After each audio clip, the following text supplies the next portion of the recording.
Hello. स्वागत है आप सभी का भारत आईटीआई पर। मैं आयुष वेलकम करता हूं आपका रोल ऑफ सिविल सर्विसेज के लेक्चर नंबर 4 में। हम शुरुआत कर चुके थे, हम चल रहे हैं, आगे बढ़ रहे हैं हम गवर्नेंस सीरीज में, जिसमें आज हम बात कर रहे हैं किसकी, रोल ऑफ सिविल सर्विस किसमें, उसमें भी हम लेक्चर नंबर 4 की बात कर रहे हैं। किसकी? लेक्चर नंबर 4 की। चलो भाई, अच्छी बात है, हम लेक्चर नंबर 4 की बात कर रहे हैं, आगे बढ़ जाए। चलिए आगे बढ़ेंगे हम। प्रीवियस लेक्चर्स में हम लेक्चर 1 में, लेक्चर 2 में और लेक्चर 3 में हम क्या क्या देख चुके हैं? इवोल्यूशन, इवोल्यूशन एंड क्या, हिस्ट्री। ठीक बात है। इसमें मेरिट्स, वाई, ये हमने देख लिया। कॉन्स्टिट्यूशनल फ्रेमवर्क, कॉन्स्टिट्यूशनल फ्रेमवर्क, ये भी हम देख चुके हैं। आज अब हम किसकी बात करेंगे? अब हम बात करेंगे चैलेंजेस की, चैलेंजेस की और रिफॉर्म्स की। तो देखो चैलेंजेस क्या क्या हो सकते हैं उसको देख लेते हैं भाई एक बार, चैलेंजेस क्या क्या हो सकते हैं। तो भैया चैलेंजेस की जब हम बात करते हैं तो देखो सबसे पहले हमारे पास पर्सोनेल की कमी है, यानी कि शॉर्टफॉल इन पर्सोनेल। दूसरा, पॉलिटिकली ओबीडियंट पर्सोनेल, यानी कि पॉलिटिकल इंटरफेरेंस, यानी कि अनड्यू पॉलिटिकल इंटरफेरेंस। ठीक है। नंबर 3, आउटडेटेड रूल्स और प्रोसीजर्स। नंबर 4, डायनामिज्म की लैकिंग, यानी कि लैक ऑफ प्रोफेशनलिज्म, यानी कि रूल बुक ब्यूरोक्रेसी, इनोवेशन से बचना, अडेप्ट ना करना, वो सारी चीजें, लैक ऑफ प्रोफेशनलिज्म। ठीक है। या कैपेसिटी बिल्डिंग। दूसरा, उसके बाद क्या है? इनफेक्टिव इंसेंटिवाइज, परफॉर्मेंस करते हैं उनको इंसेंटिव नहीं मिलता, बल्कि क्या मिलता है? अगर आप पॉलिटिकली ओबिडेंट नहीं हो तो आपको ट्रांसफर मिलता है। तो यानी कि हमारे पास ट्रांसफर का वो है, क्या बोलते हैं उसको, ट्रांसफर इंडस्ट्री बन चुकी है ये। ठीक है। उसके बाद क्या है? करप्शन भी सिविल सर्वेंट्स में आ रहा है बहुत ज्यादा, एथिक्स का एक कंसर्न बना हुआ है। तो एथिक्स का एक कंसर्न है, एथिकल कंसर्न हमारे पास है। कैपेसिटी बिल्डिंग का इशू हमारे पास है, क्योंकि जर्नलिस्ट हायर होते हैं, जर्नलिस्ट बनते हैं, एग्जाम होता है, उससे जर्नलिस्ट आते हैं, स्पेशलिस्ट नहीं आते। तो एक वो कंसेप्ट है, एक वो दिक्कत है। तो यानी कि लेटरल एंट्री रेस्ट्रिक्टेड है हमारे पास। एक वेग अकाउंटेबिलिटी है। तो अगर मैं इन सब की बात करूं तो अब हम इनको देखते हैं कि देखो हो क्या रहा है। हमने इसमें क्या बोला चैलेंजेस में? पर्सोनल शॉर्टफॉल, पर्सोनल का shortfall, personnel shortfall, political interference, political interference, transfer industry, transfer industry, transfer industry. उसके बाद क्या होगा? Lack of professionalism, lack of professionalism, dynamism, dynamism, capacity building, ये सब चीजें लैक हो रही हैं। ठीक है। तो चलिए फिर इनको देखते हैं। कैपेसिटी बिल्डिंग, चलो आगे बढ़ते हैं। इनकी अब हम क्या देखेंगे डिटेल में, हम इनकी चर्चा करेंगे। देखो, जो पर्सोनल का शॉर्टफॉल हो रहा है, ये पर्सोनल शॉर्टफॉल कहाँ पे हो रहा है? मिड लेवल और हाई लेवल सर्विसेज पे। यहाँ पे पर्सोनल की शॉर्टफॉल हो जाती है, कमी हो जाती है। इससे क्या होता है? बर्डन आता है एग्जिस्टिंग स्टाफ पे। बर्डन क्या हो गया भाई? जो आपका एग्जिस्टिंग स्टाफ है उस पर बर्डन आएगा, एग्जिस्टिंग स्टाफ पे क्या आ गया? बर्डन आ गया। ये कहाँ से आया था? ये भाई पासवान कमेटी की रिपोर्ट है, ये उन्होंने बोला है, मैंने नहीं बोला। ये पासवान सर की रिपोर्ट है, पासवान कमेटी एक बनी थी, उनकी रिपोर्ट है ये, 2016 के अंदर, 2016 के अंदर एक कमेटी की रिपोर्ट आती है, पासवान कमेटी की। उन्होंने बोला है कि हमारे पास पर्सोनल की क्या है? कमी है। किस लेवल पे? मिड लेवल और हायर लेवल सर्विसेज के लेवल। उससे क्या हो रहा है? जो एग्जिस्टिंग स्टाफ है उस पर बर्डन आ रहा है, बर्डन भी आ रहा है और सर्विसेज का क्या हो रहा है? डिले भी है, एंड डिले इन सर्विसेज। चलो भाई ठीक है। उसके बाद क्या है? पॉलिटिकली ओबीडियंट, पॉलिटिकली ओबीडियंट होने की वजह से क्या होता है? अनफेयर ट्रांसफर होते हैं या टेन्योर की इनस्टेबिलिटी आ जाती है। एग्जाम्पल लेते हैं, देखो एसपी मनोज नाथ सर हुए 1980 में, उन्होंने क्या किया था? बोकारो स्टील का जो एमडी था उसको करप्शन के लिए पकड़वाया था। मिलना चाहिए था इंसेंटिव, मिला क्या? ट्रांसफर। मिला क्या? ट्रांसफर। अनफेयर ट्रांसफर हो रहे हैं। तो अनफेयर ट्रांसफर हो रहे हैं तो क्या होता है? अच्छा, क्यों हो रहे हैं? क्योंकि भैया सिविल सर्विस बोर्ड की एडवाइस भी वो नहीं मानते हैं। आगे देखेंगे हम। तो इससे क्या होगा भाई, इससे हो जाएगी आपकी इनएफिशिएंसी, क्योंकि आपने जो एफिशिएंसी उनका तो ट्रांसफर कर दिया। सब्सटेंशियल क्या हो जाएगी, इन एफिशिएंसी आ जाएगी। इन एफिशिएंसी, एफिशिएंसी,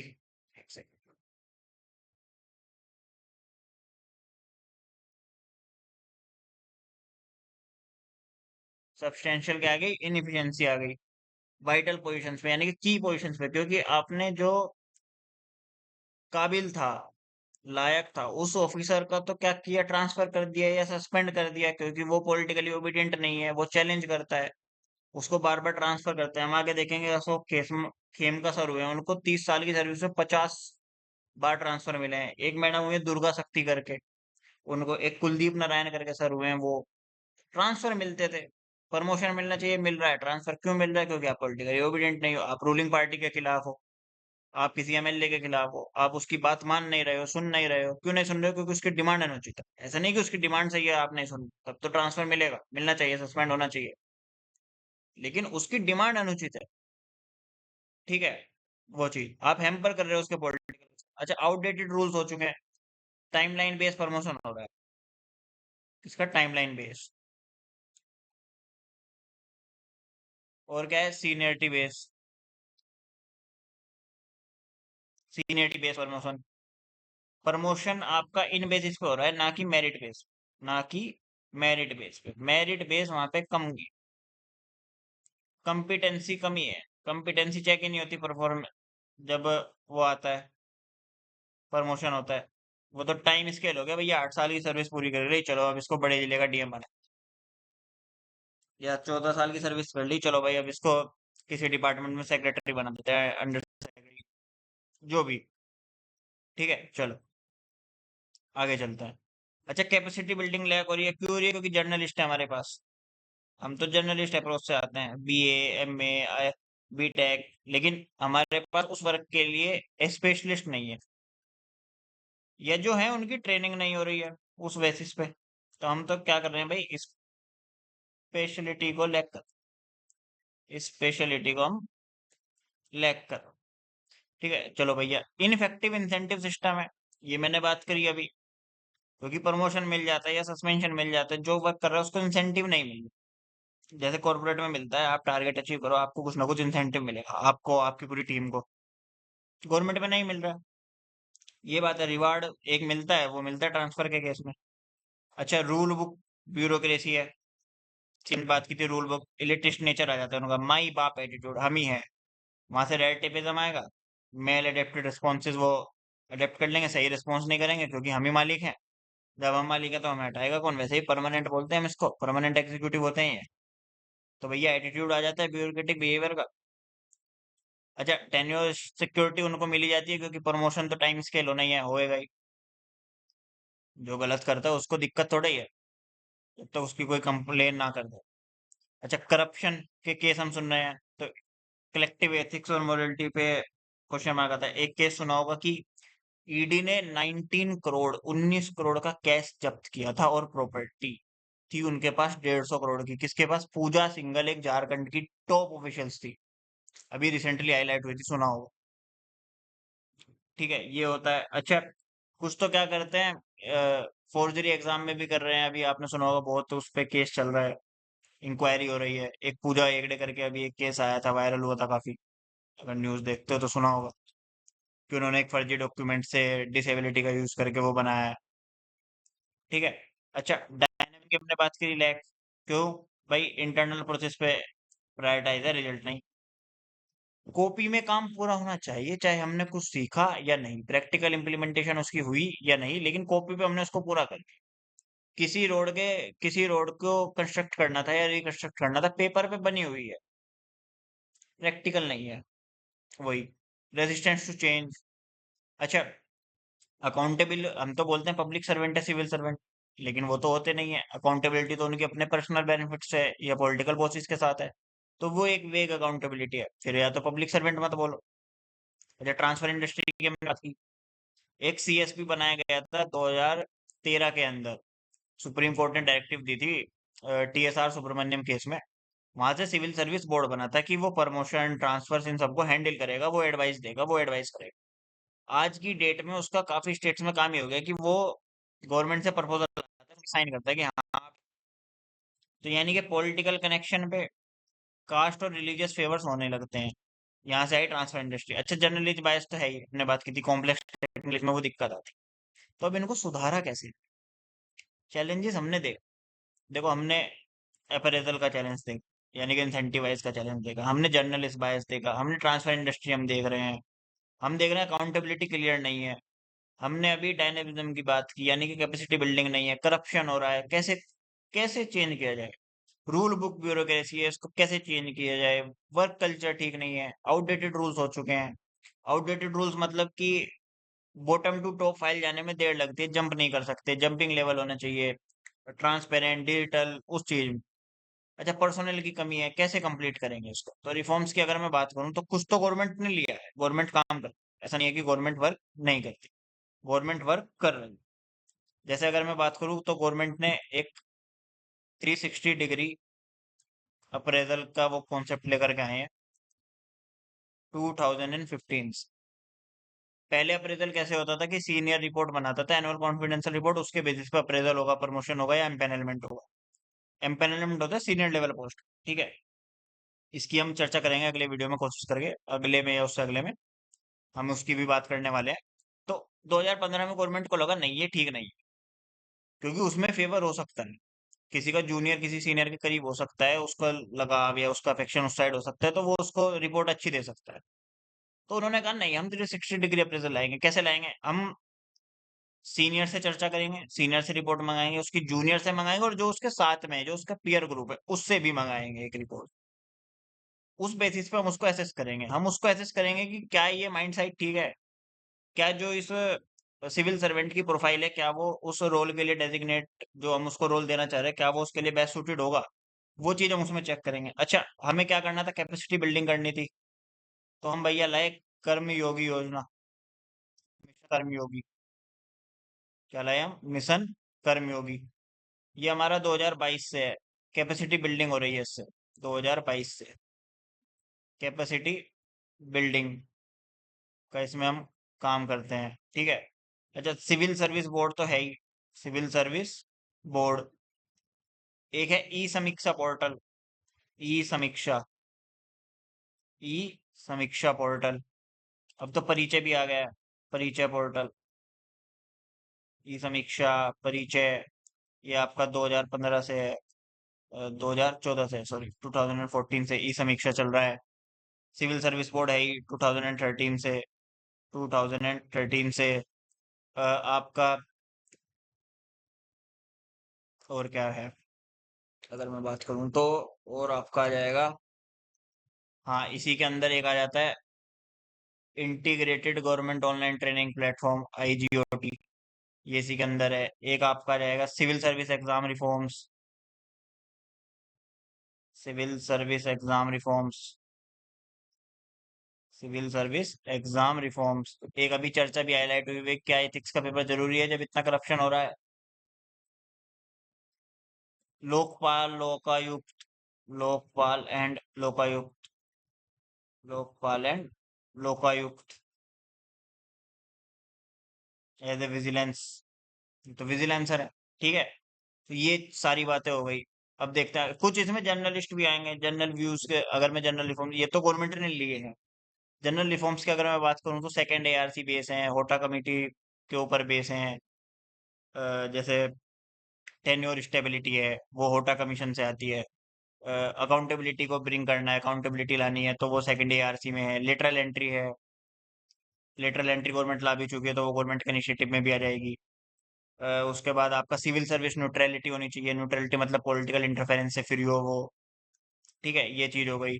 उसके बाद आपका परफॉर्मेंस पे एम्फेसाइज करना चाहिए हमें, इसमें भी सेकंड ARC ने कुछ चीजें कही हैं। वर्क कल्चर को ट्रांसफॉर्म करना चाहिए, टेन्योर स्टेबिलिटी, लेटरल एंट्री, डीपोलिटिसाइजेशन हो सिविल सर्विस। तो चलिए इनको, ठीक है, यहाँ तक बात आ गई समझ में। अब चलते हैं आगे, आगे देखो देखो ये फैक्चुअल डेटा क्या है, ये टेबल डेटा देखो।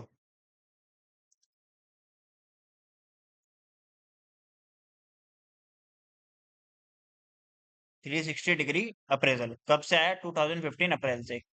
सप्लीमेंट कर रहा है किसको? एनुअल कॉन्फिडेंशियल रिपोर्ट सिस्टम को, इसको सप्लीमेंट कर रहा है, हटाया नहीं उसने। कहाँ पे? Empanelment of senior level officer. क्या करेंगे इसमें? मल्टी सोर्स फीडबैक लेंगे। किससे लेंगे? पीयर से, सीनियर से, जूनियर से। अच्छा, क्या लेंगे हम उसमें? ओवरऑल सर्विस रिकॉर्ड देखेंगे कैसा है, उसका विजिलेंस स्टेटस कैसा है, और सुटेबिलिटी कितनी है ऑफिसर की उस कंसर्न पोस्ट के लिए। अगर किसी को कैबिनेट सेक्रेटरी बनाना है, या किसी को अंडर सेक्रेटरी बनाना है, या किसी को जॉइंट सेक्रेटरी बनाना है, तो उसको चेक करेंगे कि क्या ये उस डिपार्टमेंट में जाने के लिए योग्य है, क्या उसके पास प्री रिक्विजिट है जो वहां पे चाहिए। जब वो हो जाएगा तो उसको उसमें प्रमोट कर दिया जाएगा। ठीक है। फिर क्या है? मिशन कर्मयोगी। ये भैया देखो, कैपेसिटी बिल्डिंग प्रोग्राम। इसमें आपको मिल जाएंगे 1600 प्लस 2400 प्लस कोर्सेज, 16 लैंग्वेजेस में। कब आया था ये? 2022 में आया था। इसमें तीन काइंड ऑफ ट्रांजेक्शन हम कर रहे हैं। पहले तो हम क्या करेंगे? माइंड सेट चेंज करेंगे। अभी तक क्या थे आप? कर्मचारी, नहीं, अब आप बनोगे कर्मयोगी। आपका वर्क आपकी साधना है। आप 9 to 5 के वाले पर्सन नहीं हो, आप देश के डेवलपमेंट के लिए काम कर रहे हो। You are 24/7 working.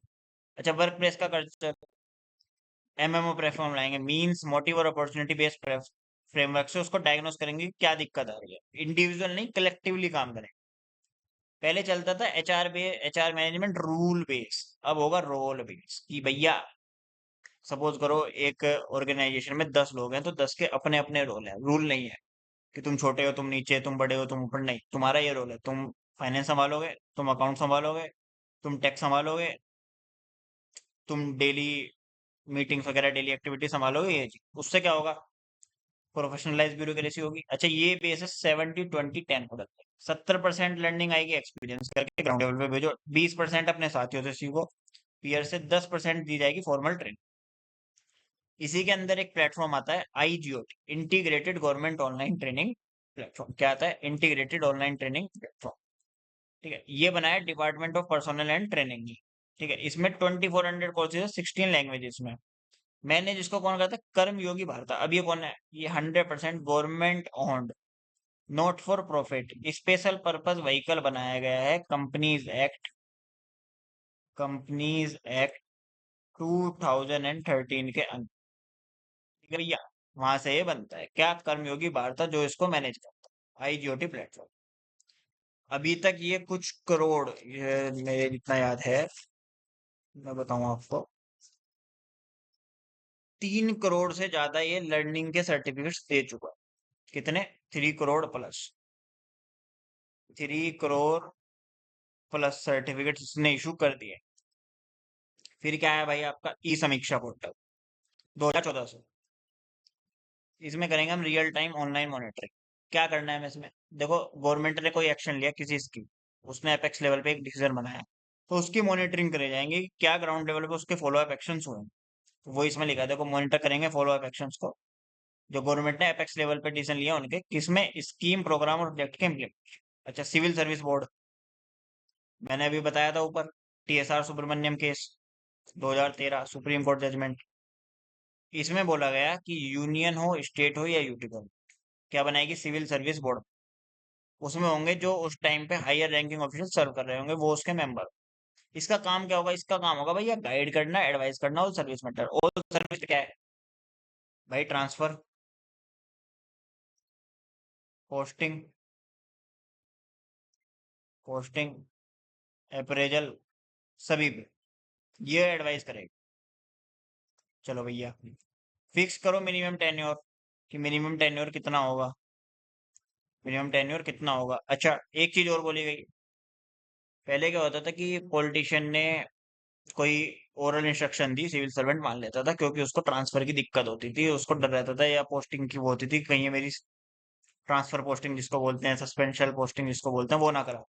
तो इसमें बोला गया कि नहीं, रिकॉर्डेड इंस्ट्रक्शन जो रिटर्न में आएगी वो ही इंस्ट्रक्शन होगी जो सिविल सर्वेंट को माननी होगी। और नहीं मानता है तो रीजन देना होगा। Civil service board under article 309 बोला गया है कि इसके तहत बनता है। 309 क्या है? कॉन्स्टिट्यूशन के अंदर आर्टिकल। ठीक है, पार्ट नंबर 14 के अंदर। इस जजमेंट से क्या हुआ? सेंटर ने आईएएस कैडर रूल जो 1954 के थे उनको अमेंड करा और सिविल सर्विस बोर्ड बनाया और मिनिमम टेन्योर आईएएस के लिए फिक्स कर दिया गया, रेस्पेक्टिव स्टेट्स में भी बनाया। अब उससे होगा क्या, क्यों चाहिए, एडमिनिस्ट्रेटिव स्टेबिलिटी, पॉलिटिकल इंटरफेरेंस घटाया जाए और ट्रांसफर जो इंस्ट्रूमेंट की तरह यूज होता है उसको भी रखा जाए। इसमें एक बात और बोली थी, इसमें एक बात और, जो सीएम है चीफ मिनिस्टर, सिर्फ उसी की एडवाइस, उन्हीं का इंटरफेरेंस मान्य होगा सिविल सर्विस बोर्ड के डिसीजन, वो भी विद रिकॉर्डेड रीजंस, किसी और मिनिस्टर का नहीं। ठीक है, जनरल की जैसे हम ऊपर बात कर रहे थे, अकाउंटेबिलिटी लाना, परफॉर्मेंस पे एम्फेसाइज करना, competition and specialist knowledge, work culture, contracting out मतलब जो पीएसयूज हो गए, जो डिपार्टमेंट्स हो गए, जो लॉस में है उनको खत्म करो, प्राइवेट करो, depoliticisation, tenure stability, mid career performance appraisal important है, ये भी, आपका ये भी, कंपलसरी रिटायरमेंट, सिविल सर्विस की न्यूट्रलिटी, लेटरल एंट्री, ये भी, और ये तो है मेंस पॉइंट ऑफ व्यू से इंपॉर्टेंट टॉपिक हो जाते हैं आपके। चलो देखते हैं तो, पहले अकाउंटेबिलिटी चलती थी टॉप टू बॉटम, चल रही है बॉटम टू टॉप मान लो, level to level, level to level, ऐसे चलती है, अब नहीं चलेगी। सेकंड एआरसी बोलता है, जो आपका एडमिनिस्ट्रेटिव रिफॉर्म कमीशन है, कि नहीं, टू इंटेंसिव रिव्यू सिस्टम हम लाएंगे। पहला हम लाएंगे 14 ईयर की सर्विस पे, दूसरा लाएंगे 20 ईयर। पहले का काम क्या है कि भैया वो उस ऑफिसर को उसकी स्ट्रेंथ और वीकनेस बता देगा कि तुम वर्क करो, जो 14 ईयर की सर्विस पे होगा। 20 ईयर सर्विस पे क्या करना है, हम उस ऑफिसर की फिटनेस देखेंगे। फिटनेस कैसी भाई, भैया मेंटल, मेंटल, फिजिकल, सोशल, मतलब हम उसकी इन्फर्मिटी देखना चाहते हैं, माइंड की, बॉडी की, क्या वो ठीक है कंटिन्यू करने के लिए, अगर है तो कंटिन्यू करेगा, अगर नहीं है तो रिटायर कर दिया जाएगा तुरंत, रिटायरमेंट उसको दे दी जाएगी। अच्छा, उन्होंने बोला है, सेकंड एआरसी बोलता है कि न्यू अपॉइंटमेंट के जो पीरियड ऑफ एम्प्लॉयमेंट होगा वो 20 साल तो होना ही चाहिए। ठीक है, 20 साल की सर्विस कंडीशन है, बस फिट रहे। अच्छा, परफॉर्मेंस पे एम्फेसाइज करना है, सेकंड एआरसी बोलता है कि भैया ईयर राउंड अप्रेजल जैसे कॉर्पोरेट में होता है, वर्क करोगे तो ईयर राउंड अप्रेजल मिलता है performance base. Comprehensive performance management system लाओ, और हर डिपार्टमेंट, ऑर्गेनाइजेशन या मिनिस्ट्री का स्पेसिफिक होना चाहिए, जनरल ना हो। मेरिट बेस्ड प्रमोशन होगा जब वो क्वालिटेटिव और क्वांटिटेटिव बेस्ट प्रैक्टिसेस को मीट करेगा। एक आपने वो बनाया, ईएमएस बनाया, कि भैया इन इन पहलू पे जांच होगी, परफॉर्मेंस इन इन पहलू पे एनालाइज होगी, तो वो मेरिट बेस है, क्वालिटी बेस और क्वांटिटेटिव बेस दोनों। जैसे प्रमोशन होना है, करियर में एडवांसमेंट या सर्विस कंटिन्यूशन, एक्चुअल परफॉर्मेंस जो उसकी ऑन ग्राउंड हुई है उसको चेक करेंगे, ना कि सर्विंग टेन्योर को, कि भैया 20 साल हो गए चलो सेक्रेटरी बना देते हैं, नहीं, एक्चुअल परफॉर्मेंस देखो ना कि उसने काम कितना किया। डीपोलिटिसाइजेशन बहुत जरूरी है अगर इफेक्टिव रखनी है तो इन्होंने बोला था भैया ये दोनों पे लाई करता है सेकंड ईयर सी ने, सॉरी, पॉलिटिकल एग्जीक्यूटिव पे भी और ब्यूरोक्रेट्स पे, दोनों की जिम्मेदारी है। कैसे करोगे, पहले तो रिक्रूटमेंट प्रोसेस वेल डिफाइन करो, छोटी से छोटी पोस्ट का, बड़ी से बड़ी, डिस्क्रिशन को कम करो, या तो ये रिटर्न एग्जाम पे होना चाहिए सिलेक्शन, या फिर परफॉर्मेंस हो यूनिवर्सिटी बोर्ड पब्लिक एग्जाम में विद इंटर। ठीक है, और वाइड पब्लिसिटी होनी चाहिए रिक्रूट। इसमें भी सेम केस आता है, की केस है ये, TSR Subramanyam case. Transfer posting में सिर्फ चीफ मिनिस्टर ही इंटरफेयर कर सकते हैं। टेन्योर स्टेबिलिटी की अगर आज मैं बात करूं, तो देखो स्टडी में पाया गया है कि स्टेट्स के अंदर जो टेन्योर डीएमएसपी का मिलता है वो काफी स्टेट्स में 1 ईयर से भी कम है। किससे, 1 ईयर से भी कम। क्या, कितनी चिंताजनक बात है, कितनी चिंताजनक बात है। तो इसी में होटा कमेटी एक बनी थी, उन्होंने रिकमेंडेशन दिया कि 3 साल का तो करो फिक्स टाइम, कम से कम, लेकिन उसमें एनुअल परफॉर्मेंस के टारगेट होने चाहिए। अगर सीएम सिविल सर्विस बोर्ड के डिसीजन से, एडवाइस से डिसएग्री करते हैं तो उनको राइटिंग में बताना होगा कि क्यों, क्यों कर रहे हो भाई। अच्छा, जो ऑफिसर का ट्रांसफर हो रहा है अगर नॉर्मल टेन्योर से पहले, तो वो 3 मेंबर ओम्बड्समैन, ओम्बड्समैन क्या है अपना, वही, क्या, वही क्या, लोकपाल एंड लोकायुक्त, जो बनाए गए हैं उनके सामने, 3 मेंबर कमेटी के सामने वो अपना केस रख सकता है कि भैया जांच करो, मेरा नॉर्मल टेन्योर से पहले कैसे ट्रांसफर कैसे हो रहा है, मैंने तो कोई गलती भी नहीं की। तो वो जांच होगी, उसके बाद रिजल्ट आ जाएगा उसका, अगर कोई वेकनेस पाई जाती है तो ठीक है। तो देखो, आज के लिए इतना ही। आज हमने चैलेंजेस तो देख लिए, चैलेंजेस तो हम कंप्लीट कर चुके हैं। वैसे तो मुझे आज लेटरल एंट्री भी करनी थी, लेकिन लेटरल एंट्री हो नहीं पाएगी, बहुत बड़ा टॉपिक है, इसको कल ही करेंगे। तो इसको हम करेंगे कल। क्या करेंगे इसको? कल करेंगे। टाइम बचेगा तो मिड करियर परफॉर्मेंस अप्रोजल भी हम देखेंगे, मिड करियर परफॉर्मेंस अप्रेजल, ये भी हमें देखना है। मतलब हम बेसिकली कल कोशिश करके रिफॉर्म्स को तो कंप्लीट कर ही लेंगे, क्योंकि फिर हमें एम्पेनलमेंट की चर्चा करनी है, डीएमएसपी के रोल के कॉन्फ्लिक्ट की चर्चा करनी है। तो अभी ये बहुत बचा हुआ है इसमें, अभी ये कंप्लीट नहीं हुआ। अभी आप इसको मान सकते हो कि 50-60% का अप्रोक्स आपका हुआ है। तो आज तो हमने चैलेंजेस देखे, कुछ हमने रिफॉर्म्स देखे। नोट्स आपको दोनों लेक्चर के एक साथ मिलेंगे। इस वीडियो के डिस्क्रिप्शन में कोई नोट्स नहीं होंगे, हाँ प्रीवियस वीडियोस के लेक्चर डिस्क्रिप्शन में नोट्स हैं जो सिविल सर्विस से रिलेटेड है, उसमें आपको मिल जाएंगे। वहां पे आप जाइए, ड्राइव का लिंक है, वहां से आप पीडीएफ डाउनलोड कर सकते हैं, आप उनको पढ़ सकते हैं। वो वेल स्ट्रक्चर्ड है, ऐसा भी नहीं कि फैक्ट्स की भरमार है, लेकिन सब कुछ मिलेंगे। इन दोनों के नोट्स, आज की वीडियो के, आज के लेक्चर के, कल के लेक्चर के नोट्स एक साथ दिए जाएंगे, आपको एक साथ ही मिलेंगे। ठीक है, वो भी आपको डिस्क्रिप्शन में मिल जाएंगे जब इसकी सेकंड वीडियो आएगी नेक्स्ट डे, यानी कि कल आपको मिल जाएगी। आई होप आप सभी को समझ में आएगा, आया होगा। नहीं आया हो आप वीडियो को दोबारा देखो, तब आएगा। नहीं आएगा कमेंट में बताओ, मैं अगली वीडियो में दोबारा समझाऊंगा, अच्छे से समझाऊंगा बिल्कुल। ठीक है, तो शुक्रिया आप सभी का। हंसते रहिए, मुस्कुराते रहिए, और जिंदगी को जीते रहिए। मैं आपसे अब अलविदा चाहूंगा, तो जय हिंद, जय भारत।